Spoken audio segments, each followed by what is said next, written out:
問我你成日話自己咁忙，點解仲有時間拍 YouTube 啊、拍片啊、做個人品牌？其實我覺得呢個問題正正反映咗好多做生意嘅人最容易跌入去嘅陷阱。因為做老闆，每日真係有好多嘢殺到埋身，好似我咁，租客有問題，工程要跟，員工要覆，數要睇，WhatsApp 一大堆，今日唔處理，可能聽日就出事。呢啲全部都係緊急嘅事，但問題係，你每日只係做緊 urgent 嘅事，你可能會忙足10年，但間公司根本就冇真正向前行。我自己都成日會跌入去呢個狀態，例如今日有幾個工程問題要處理，我可以由朝做到黑，但你問我呢啲工作會唔會決定我10年之後間公司係一間咩嘅公司？未必，反而好似建立自己嘅品牌、拍 YouTube、建立 system、揾新嘅 business model， 諗清楚公司未來5年、10年要行去邊。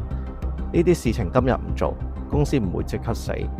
所以最容易俾人擺到最後，往往真正拉開兩個 entrepreneur 差距嘅就係呢啲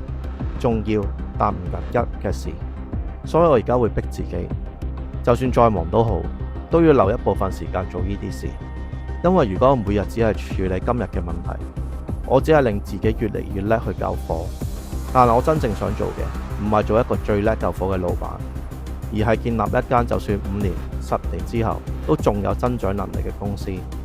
所以有時候你見到一個老闆好似好得閒去拍片、學新嘢、諗 strategy， 必代表佢唔忙。可能正正因為佢知道，如果你每日只係解決今日最緊急嘅問題，你永遠都冇時間建立聽日嘅公司。